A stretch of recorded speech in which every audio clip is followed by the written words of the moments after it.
30 years of loyalty, thousands of sleepless nights, and I was replaced by a kid who'd never broken a sweat for this company. They thought I'd leave quietly, fade into the background, like some discarded office furniture. They didn't know that the CEO's own signature had given me the power to burn his empire to the ground. As I stood in that boardroom, watching them celebrate my replacement, I smiled, because buried in the contracts he'd signed without reading was a clause that would cost him everything $800 million worth of patents that now belong to me. My name is Natalie Reed, and after 30 years of building Astorian Technologies from the ground up, I was about to be thrown away like yesterday's garbage. The mahogany conference table reflected the cold fluorescent lights as I sat there, watching Richard Callahan, the CEO I'd saved from bankruptcy more times than I could count, avoid my eyes. The other board members shifted uncomfortably in their leather chairs, studying their phones, their coffee cups, anything but me. The silence was suffocating. "Natalie," Richard finally began, his voice carrying that false corporate sympathy I'd heard him use on others before. Never thought I'd be on the receiving end. "You've been an invaluable asset to Astorian for 3 decades. Your contributions have been substantial. Substantial. 3 decades of my life reduced to a single, hollow adjective. However," he continued, and there it was, the word that negated everything that came before it. "We're moving in a new direction. The board has decided that fresh perspectives are needed in system architecture. Effective immediately. Your position will be filled by Evan Callahan." Evan, his son, 24 years old, fresh out of his MBA program that Daddy had paid for, sitting across from me with a smirk he didn't even try to hide. His perfectly styled hair and designer suit couldn't mask the fact that he couldn't tell the difference between a server rack and a shoe rack. This was the fresh perspective that would replace my 30 years of expertise. I felt the rage building in my chest, hot and violent, but my face remained a mask of professional composure. Years of corporate warfare had taught me that the first one to show emotion loses. My hands stayed steady on the table, even as my mind screamed. "I see," I said, my voice eerily calm. "And my severance package." Richard slid a folder across the table. "Standard terms, 2 weeks' pay for every year of service. We're also including a non-compete clause and—" "I'll review it with my attorney," I interrupted. Standing up, the room seemed to exhale collectively, relieved that I wasn't making a scene. They had no idea what was coming. As I gathered my things, Evan stood up, extending his hand. "No hard feelings, right? I'm sure you understand it's just business." I looked at his outstretched hand, then directly into his eyes. "Of course," I said, not moving to shake it. "Just business." The walk to the elevator felt endless. 30 years of memories lined these walls, product launches I'd orchestrated, crisis meetings where I'd been the only one who knew how to fix the systems, late nights when this office had been more home than my actual home. Sandra from accounting passed me in the hallway, her eyes widening with shock. Word hadn't spread yet, but it would. By lunch, everyone would know that Natalie Reed, the woman who'd built their digital infrastructure with her bare hands, had been replaced by the boss's son. My phone buzzed as I reached my former office, a notification from LinkedIn. Evan had already posted, "Thrilled to announce my new role as head of systems architecture at Astorian Technologies, ready to lead billion-dollar projects before 25 blessed tech leadership next generation." The little bastard hadn't even waited for me to leave the building. I packed my personal items slowly, methodically, the photo of my daughter's graduation missed because of a server crisis, the coffee mug from our first successful product launch, the framed patent certificates, all 58 of them, bearing my name as primary architect. My fingers lingered on that last one, and a cold smile crossed my lips. Richard thought he was so clever, so careful with his contracts, but he'd gotten lazy over the years, trusting me to handle the technical documentation. He'd signed whatever I put in front of him, especially during crisis moments when every second counted, like that night 3 years ago when our entire Eastern European operation nearly collapsed, and I'd saved it with a new licensing structure. He'd signed those papers at 2:30 in the morning without reading a single line.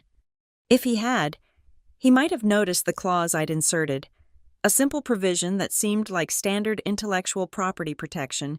If the primary systems architect was terminated without cause, all patent rights and licensing agreements would revert to the original inventor, me. As I carried my box to the elevator, not a single person from the board came to say goodbye.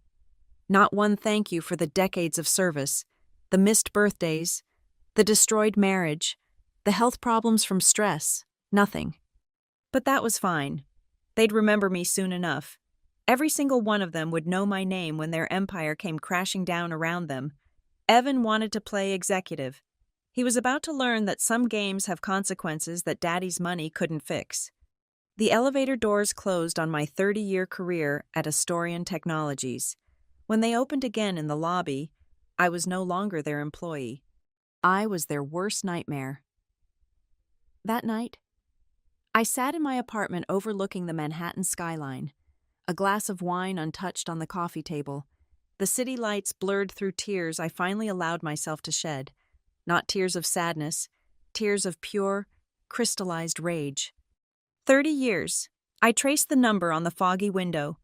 30 years of my life poured into that company like blood into a vampire's mouth. The memories came flooding back, each one a fresh wound. I remembered my first day at Astorian, when it was just 12 people in a warehouse, and Richard had promised we were building something revolutionary. I was 26, brilliant, hungry, and naive enough to believe that loyalty would be rewarded. I'd written their first code architecture on a computer that crashed every 3 hours. When we couldn't afford better equipment, I'd brought my own from home. I remembered the night my marriage ended. Tom had stood in our kitchen at 11:45 p.m., holding divorce papers, saying he was tired of being married to a ghost. I'd promised him I'd be home for dinner, but a critical system failure had kept me at the office until dawn. It wasn't the first time, it wasn't even the 50th time, but it was the last time. I'd chosen Astorian over my marriage, and Richard had stood at my desk the next morning, patting my shoulder, telling me the company was my real family. Some family. The night that changed everything came back with painful clarity. 3 years ago, February, during the worst blizzard in a decade, our entire European data infrastructure had crashed due to a cascading failure in the backup systems. $800 million in transactions were frozen. Partners were threatening to pull out. Richard had called me at 1:15 in the morning, panic in his voice like I'd never heard before. "Natalie, we're finished. Everything's gone. The board's talking bankruptcy." I'd driven through that blizzard, nearly sliding off the highway twice, to get to the office. For 72 straight hours, I'd lived on coffee and determination, rewriting code, negotiating with partners in broken German and fractured Mandarin, manually rerouting data through servers in Singapore that weren't meant to handle that load. I'd collapsed at my desk at one point, and security had tried to call an ambulance. I'd refused. There was no one else who could do what I was doing. When I finally fixed it, when those beautiful green lights started blinking back online across our monitoring boards, Richard had actually cried. He'd grabbed my shoulders, looked me in the eyes, and said, "You saved us. You saved everything." That's when I'd done it. In the haze of exhaustion and adrenaline, I'd prepared the new licensing agreements that would protect our patents from corporate espionage. Richard had been so grateful, so relieved. He'd signed everything I put in front of him. The board had rubber-stamped it all within hours, desperate to lock down our intellectual property before competitors could steal our solutions. But I'd added one extra paragraph, just a small provision, buried on page 47 of the documentation. It seemed like a standard severance protection for key personnel. The kind of clause that protected the company from having critical knowledge walk out the door. Except this one had teeth, real teeth. If the primary architect was terminated without cause, all patents would revert to the original inventor to prevent competitive disadvantage. They'd never bothered to define without cause. They'd never imagined they'd fire me. I pulled out my laptop and opened the folder I'd kept for 3 years, copies of every signed document, every patent filing with my name, every licensing agreement that depended on those patents. 58 separate innovations that powered everything from Astorian's basic user interface to their advanced AI-driven analytics platform. $800 million in intellectual property that Richard had just signed away with my termination letter. My phone buzzed, a text from Maya Patel, head of operations, one of the few people at Astorian I'd considered a friend. Just heard. This is insane. Richard's lost his mind. That little punk can't even turn on a server without help. Then another from Dr. Marcus Henry, our chief engineer. Natalie, please tell me you have a plan. Evan just asked me what a kernel is. I think he thought it had something to do with popcorn. And finally, one from Trevor Vaughn, the junior legal counsel who'd always been a little too interested in the fine print. We need to talk. I remember those documents from 3 years ago. Does Richard? I smiled, a real smile for the first time all day. No. Richard didn't remember. He'd been too relieved, too grateful, too trusting of the woman who'd saved his company. He'd probably forgotten that night entirely, moved on to the next crisis, the next triumph, never realizing he'd planted the seeds of his own destruction. I picked up my phone and typed a response to Trevor. Conference call tomorrow at 10 a.m. Bring Maya and Marcus. Tell them to use their personal phones. The wine glass caught the light as I finally took a sip, the city sparkling below me like a circuit board. Richard thought he'd discarded an old component, replaced me with a newer model. He was about to learn that some components are load-bearing, remove them, and the whole system crashes. You want to play rough, I whispered to the city, to Richard, to Evan with his LinkedIn posts and his daddy's protection. Let's play. The war for Astorian technologies had just begun, and I held every winning card. The conference call connected at exactly 10 a.m. 4 faces appeared on my laptop screen: Maya's home office with its organized chaos of sticky notes, Marcus in what looked like his garage workshop, Trevor in his car parked outside a coffee shop, and surprisingly, Linda Zhao from Supply Chain Management. Linda, I said, raising an eyebrow. Maya brought me in, Linda said, her usually cheerful face serious. Richard screwed you over. That means he screwed all of us who've been here since the beginning. I'm in. First things first, Trevor began, adjusting his glasses. I've been reviewing the termination. They classified it as a strategic restructuring, not a performance issue. That triggers the patent reversion clause. As of 9 a.m. yesterday, you legally own every patent you developed. All 58, Marcus asked, his eyes widening. All 58, Trevor confirmed. Worth approximately $800 million in licensing value. Richard doesn't know yet. The clause has a 30-day disclosure period before it needs to be reported to the board. I smiled. That gives us 30 days to let them bring about their own downfall. Now, here's the best part: I still have access to the system. What? Maya nearly shouted. They didn't revoke your credentials. Evan was supposed to handle it, I said, pulling up my administrative panel. But apparently, he doesn't know how. I'm still showing as active in 17 critical systems. This is gold, Marcus muttered. Pure gold. I'm not going to sabotage anything, I said firmly. I'm not a criminal, but I am going to ensure that every system runs exactly as specified in the documentation. No more, no less. No more midnight fixes. No more undocumented workarounds. No more saving their asses when they don't follow protocol. Linda leaned forward. What do you need from us? Information, and perfectly legal compliance with every single regulation. Maya. Remember how I always handled the German suppliers directly because their systems required specific authentication protocols? The ones you never documented because Richard said it would take too much time. Exactly. As of today, those suppliers will need proper authentication from the registered systems architect, which is still listed as me in their databases. The plan unfolded like a beautiful piece of code, each element connecting to the next. We wouldn't break any laws, wouldn't violate any contracts. We'd simply stop being the invisible hands that kept Astorian running smoothly. Within 3 days, the first dominoes began to fall. Klaus Mueller from Deutsche Tech Components called Evan directly at 8 a.m. Berlin time, which was 2 a.m. in New York. Evan, of course, didn't answer. Klaus then followed protocol and refused to release $80 million worth of semiconductor chips without proper authentication. I don't understand. Evan had apparently screamed at Maya in the emergency meeting that morning. Just call them and fix it. I can't, Maya had replied, keeping her face neutral. The authentication protocols require biometric verification from the system's architect. That's not me. The Canadian data storage facility locked down next.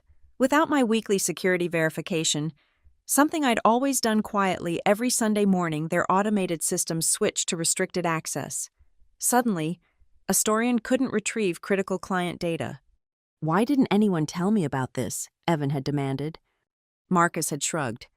It was Natalie's system. She handled it. But the real beauty came from Singapore. Our manufacturing partner there required a complex series of daily system checks to maintain our preferred shipping rates. I'd been doing them every morning at 6 a.m. for 5 years, never billing the overtime, never documenting the process because Richard had said it was just temporary, until we could automate it. Well, it had never been automated, and now, 3 days without checks meant our shipping costs had just tripled. Trevor kept me updated through encrypted messages. Evan's in over his head. He just asked it to restart the internet to fix the supplier problem. Linda added her own contribution. He tried to authorize a payment to the German suppliers without the proper forms. They're now threatening to terminate our contract for attempted fraud. I sat in my apartment, watching the chaos unfold through the system monitors I still had access to. Error messages cascaded across the screens like a waterfall of corporate incompetence. Each one was a problem I would have fixed instantly, silently, without anyone ever knowing there had been an issue. But not anymore. My phone rang Richard's personal number. I let it go to voicemail. Then again and again. Finally, a text. Natalie, there seemed to be some technical issues. Perhaps we could arrange a consulting contract. Consulting contract? After 30 years of dedication, he wanted to hire me as a consultant to fix his son's mistakes. I texted back, my consulting rate is $50,000 per day. Minimum 30-day contract, paid in advance. The typing indicator appeared and disappeared several times. Then, that's extortion. That's business, I replied. Just ask your son. Maya called me that evening, barely containing her laughter. You should have seen the all-hands meeting. Evan tried to explain the situation using a PowerPoint that was clearly made by ChatGPT. He actually said synergy 17 times. People were counting. Any resignations yet? I asked. 3 today, 2 senior engineers and 1 project manager. They all mentioned the leadership change as their reason. The seeds of chaos were planted, watered with incompetence, and fertilized with nepotism. All I had to do now was wait for the harvest. And it was going to be magnificent. Week 2 of Evan's reign was when the cracks became canyons. The emergency board meeting was called for Monday at 7 a.m. Through my network of allies, I heard every painful detail. Evan stood at the head of the conference room, his expensive suit wrinkled, dark circles under his eyes, trying to explain why 3 major contracts were in jeopardy. The systems are complicated, he stammered, clicking through slides that made no sense. We're experiencing some technical debt that needs to be synergized. Technical debt. Board member Patricia Wong interrupted. Can you explain what specifically is failing? Evan's face went red. The server infrastructure is experiencing suboptimal performance metrics due to legacy authentication protocols. Marcus, who was in the meeting, told me later that he had to bite his tongue to keep from laughing. Evan was just stringing together words he'd heard, hoping they'd form a coherent sentence. Where's the documentation for these systems? Another board member demanded. We're compiling it, Evan said weakly. The truth was, I'd kept most of the critical documentation in my head. Not maliciously, it was just faster to fix things myself than to write lengthy guides nobody would read. Richard had encouraged this, called it efficiency, now that efficiency was their noose. By Wednesday, The internal Slack channels were pure chaos. Someone leaked screenshots to me. Does anyone know how to access the Munich server? Why are all the automated reports showing errors? Urgent client demanding to know why their data migration is 3 days late. Evan just asked me what SQL stands for.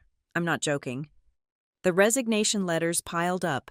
7 more people left that week, including one of the senior architects who'd been with the company for 15 years. His exit email was scathing. I cannot work under leadership that doesn't understand the basic fundamentals of our technology stack. But the real disaster came Thursday afternoon. Evan had decided to prove himself by leading a client presentation for a $50 million contract with Meridian Financial. Maya, who was forced to attend, gave me the play-by-play. So your proprietary system uses blockchain, the Meridian CTO asked. Absolutely, Evan said confidently. The most advanced blockchain. Maya's face had gone white. Our system didn't use blockchain at all. It was a completely different architecture that I'd designed specifically to avoid blockchain's limitations. Can you elaborate on the consensus mechanism? The CTO pressed. Evan panicked. It's proprietary, very secret, can't discuss details. The Meridian team exchanged glances. The CTO pulled up his laptop. Interesting, because your former systems architect, Natalie Reed, published a paper 3 years ago specifically explaining why blockchain wouldn't work for this application. Are you saying she was wrong? The silence in the room was deafening. She wasn't aware of all our capabilities. Evan tried. The CTO closed his laptop. We'll be in touch. They never called back. Richard was unraveling. Trevor told me he'd seen him pacing the executive floor at midnight, screaming into his phone. The board was demanding answers. Stock analysts were starting to ask questions about the unusual operational disruptions. Friday brought the crescendo. An anonymous post appeared on Glassdoor that went viral within hours. CEO's son destroying company from within. The fall of Astorian Technologies. The post detailed Evan's incompetence with surgical precision, every missed meeting, every bungled technical term, every failed attempt to understand basic systems. But the most damaging part was the comparison. In 3 weeks, Evan Callahan has undone what Natalie Reed spent 30 years building. The comments exploded. Former employees, current employees using throwaway accounts, even some clients chimed in. The hashtag #BringBackNatalie started trending on Twitter by that evening. This is sabotage, Richard roared in an emergency all-hands meeting that afternoon. His face was purple with rage. Someone is deliberately undermining this company. No, a brave soul from the back called out James from Quality Assurance, 2 months from retirement with nothing to lose. Someone was deliberately holding this company together, and you fired her. The room erupted. People who'd been silent for years suddenly found their voices. The meeting devolved into chaos as Richard stormed out, Evan trailing behind him like a lost puppy. That evening, I got a call from a number I didn't recognize. Ms. Reed. This is Jonathan Pierce from Pierce Executive Search. We've been watching the situation at Astorian with interest. Several of our clients would like to discuss opportunities with you. I'm under a non-compete, I said, though my smile was audible. For employment, yes, but not for consulting, and certainly not for licensing technology that you personally own. The patent reversion clause, word was getting out. I'm listening, I said. As we talked, my laptop pinged with another system alert from Astorian, another critical failure Evan couldn't fix, another fire he couldn't put out. Each notification was a small victory, a tiny vindication for 3 decades of being taken for granted. But the real firestorm was still coming.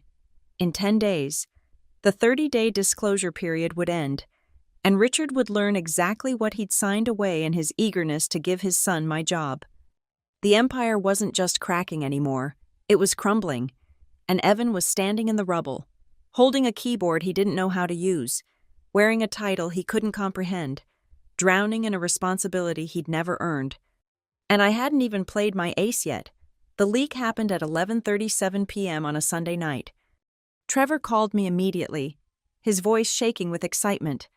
"Natalie, someone just forwarded me an email that's spreading like wildfire.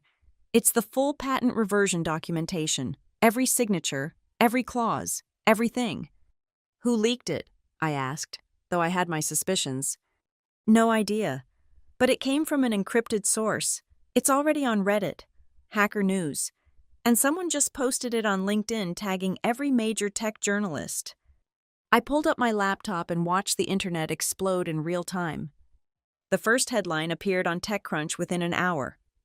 "Breaking Astorian Technologies may have lost $800 million in patents due to CEO's catastrophic contract oversight." Then Bloomberg, "Astorian stock futures plummet as patent crisis emerges." CNBC, "The most expensive firing in tech history, how Astorian's CEO gave away everything." The Wall Street Journal was brutal nepotism's price tag, $800 million and counting at Astorian Technologies. By morning, Astorian Gate was trending worldwide.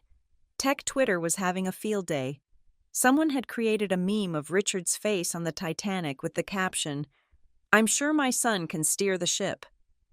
Another showed Evan's LinkedIn profile with managed $800 million loss in first month, added to his accomplishments.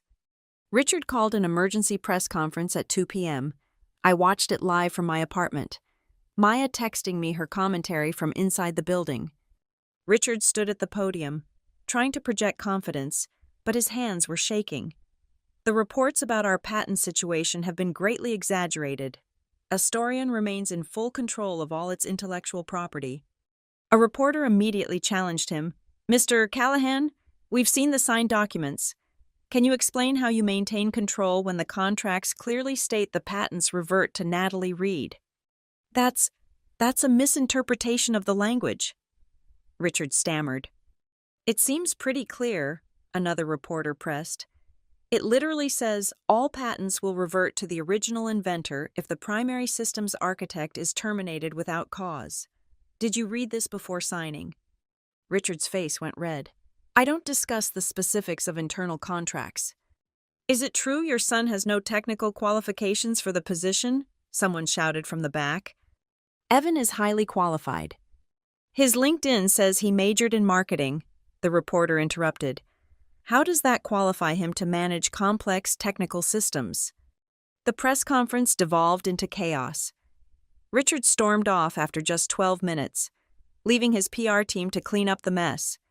The stock market's reaction was swift and merciless. Astorian opened down 23%. By lunch, it was down 35%. The board was in full panic mode. An anonymous employee created a website, SaveAstorian.com. It contained a simple message: "Bring back Natalie Reed or watch us burn."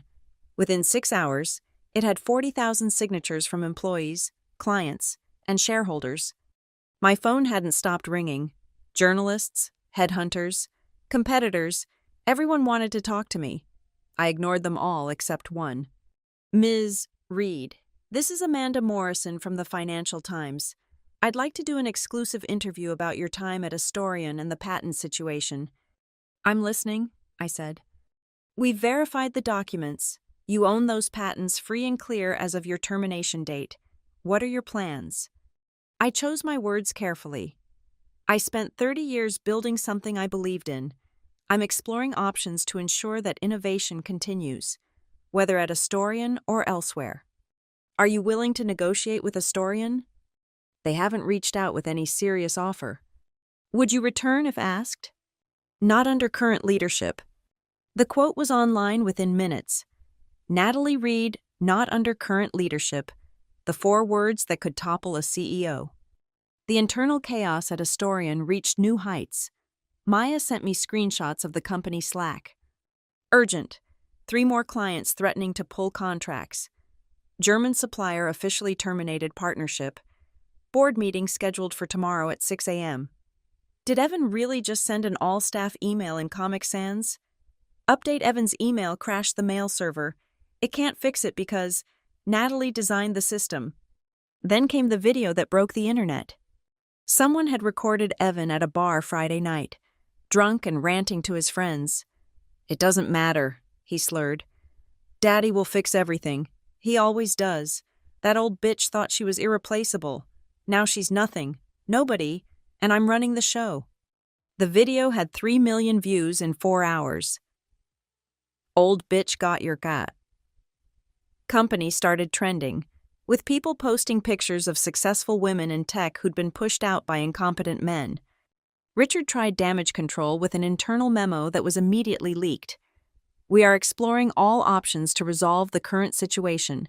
Evan Callahan is taking a temporary leave of absence to focus on professional development." Professional development, code for "we're hiding him until this blows over." But it wasn't blowing over. The Financial Times published my interview with the headline, "The woman who holds $800 million in hostage patents speaks out." By market close, Astorian had lost 47% of its value.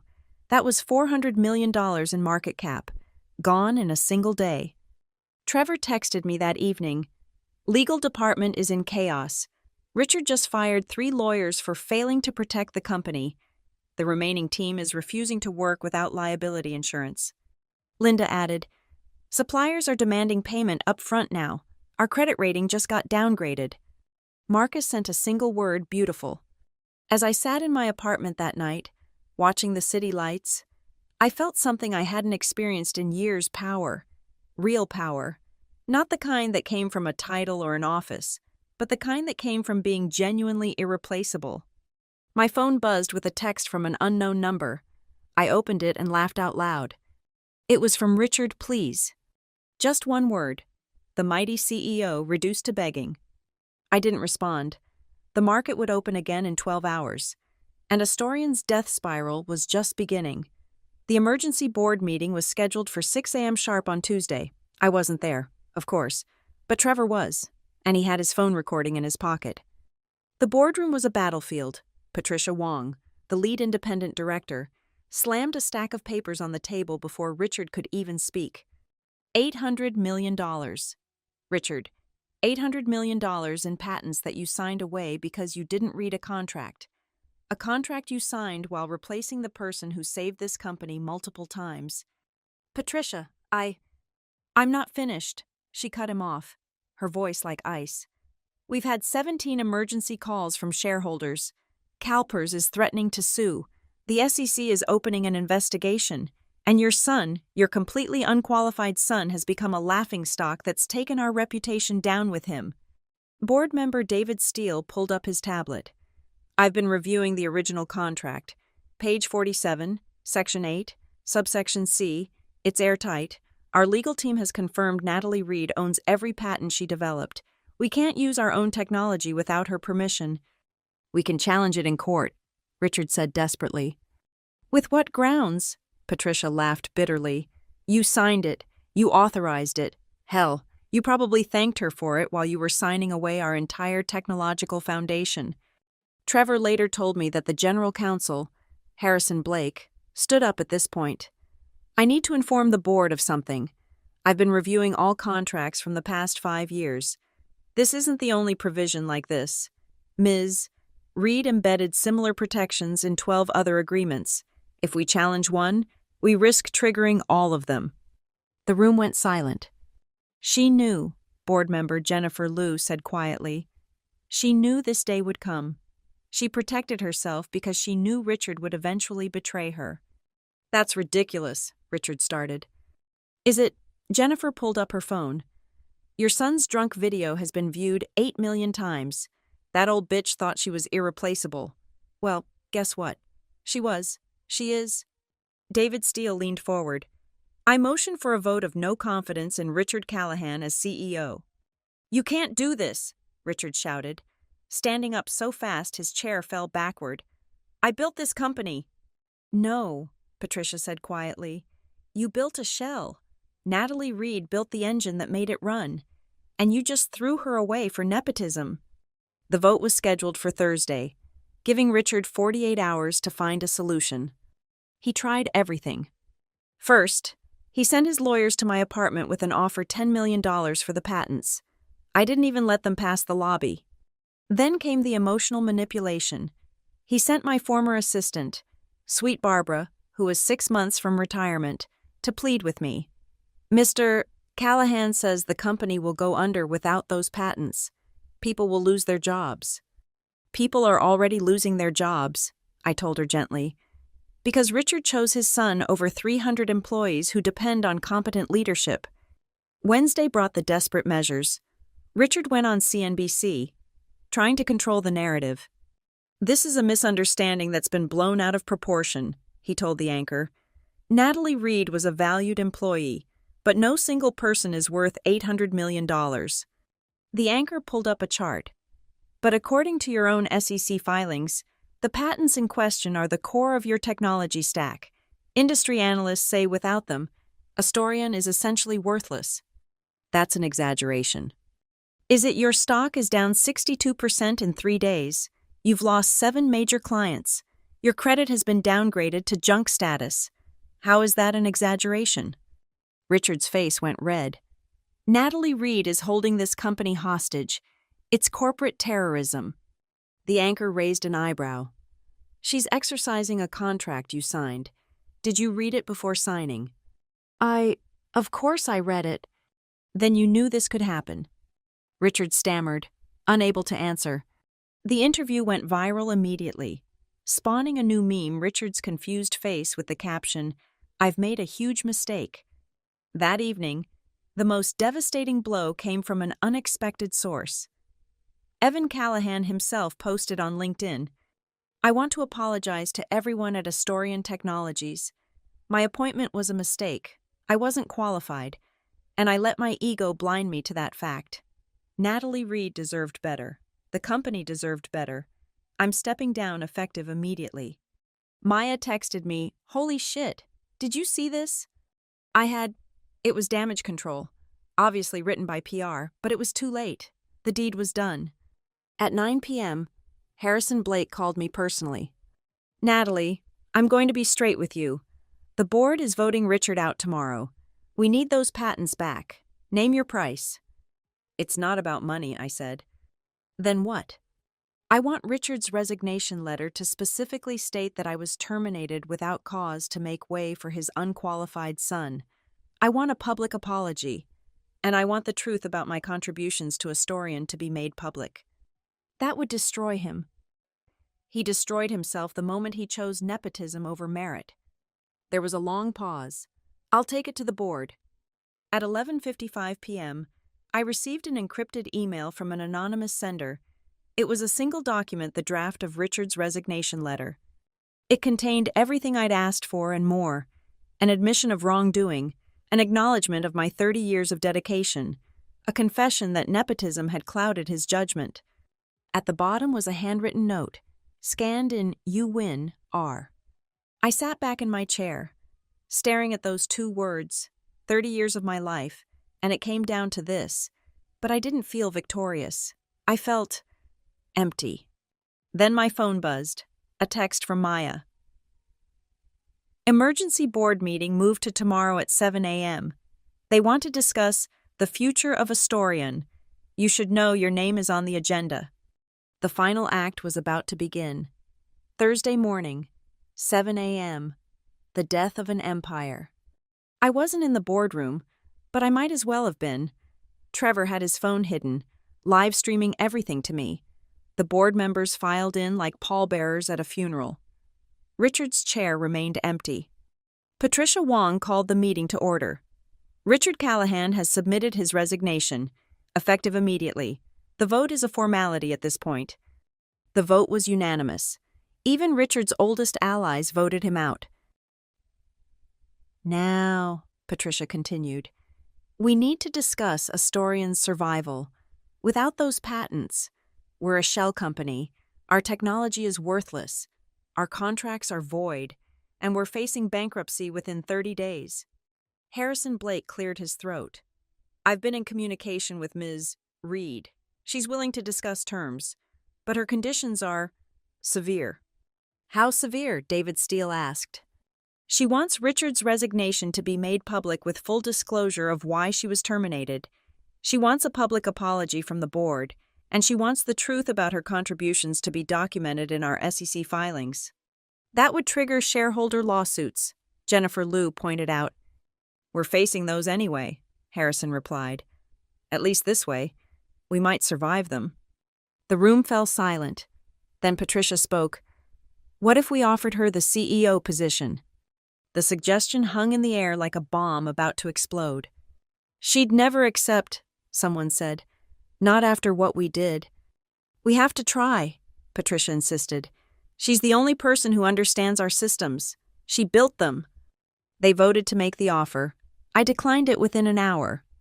By noon, the media had the story. Richard Callahan resigns in disgrace as Astorian Technologies collapses, ran on every major outlet.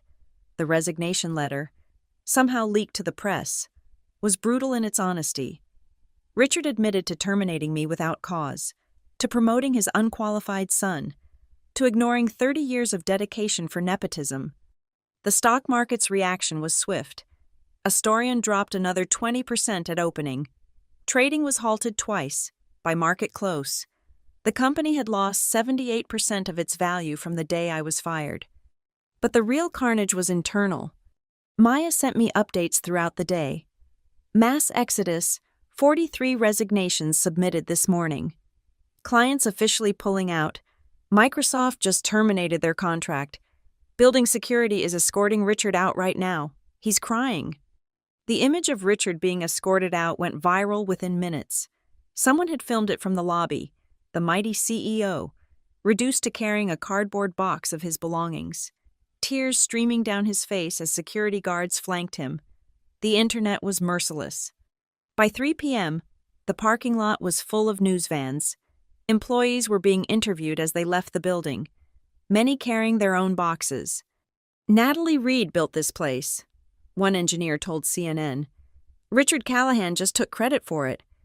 We all knew Evan was incompetent, another said to Fox Business. But nobody could say anything. Richard would have fired us too. The Wall Street Journal published a devastating expose that evening. The 30-year con how Richard Callahan built an empire on Natalie Reed's genius.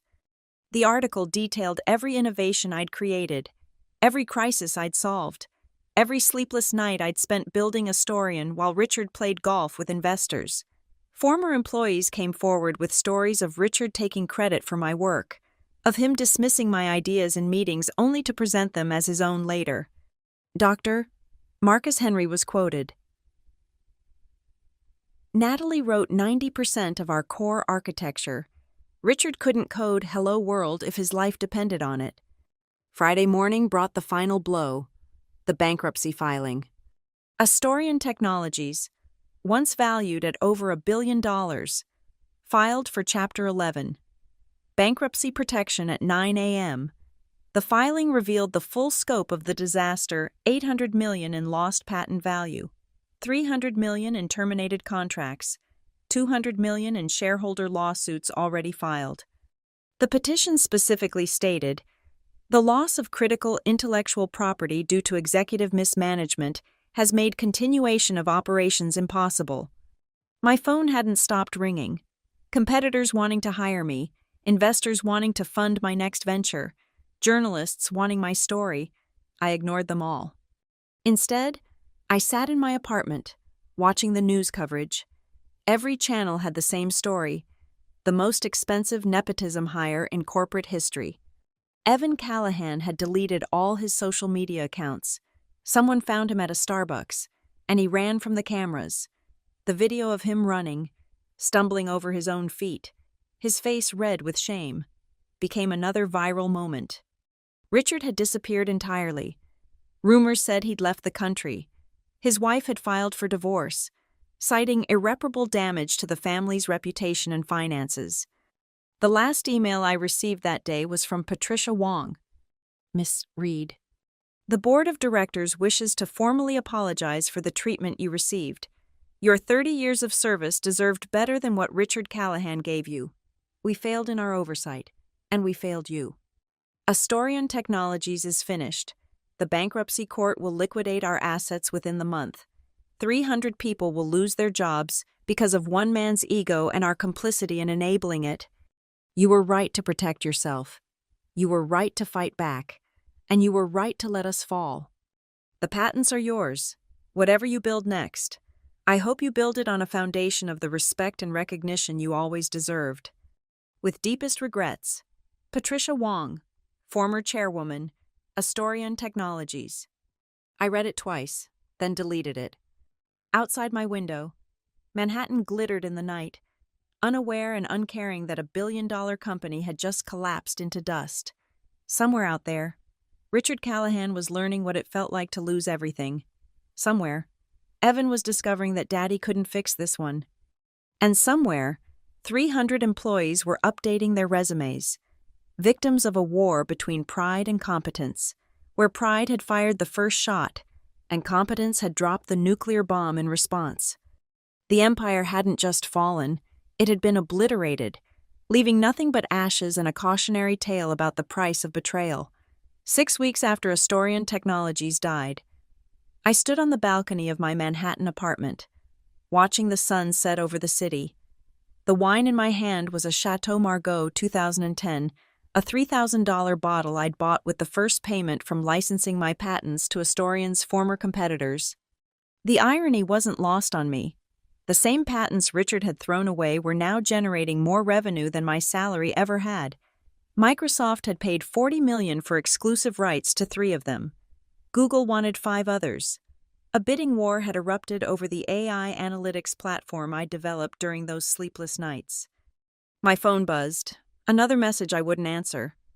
Richard had been texting me for weeks from different numbers, each more desperate than the last. "Please, Natalie, I've lost everything. My wife took the house. I'm sleeping in my car. I'm sorry. God, I'm so sorry. You've destroyed me. Are you happy now?" Was I happy? I took another sip of wine and considered the question. The bankruptcy auction had been 2 weeks ago. I'd attended, sitting in the back row, watching as Astorian's assets were carved up and sold piece by piece. The office furniture went for pennies on the dollar. The building lease was terminated. Even the company logo that Silver Phoenix Richard had been so proud of sold for $500 to someone who wanted it as a conversation piece. When they'd auctioned Richard's office desk, that massive mahogany monument to his ego, it went for $75.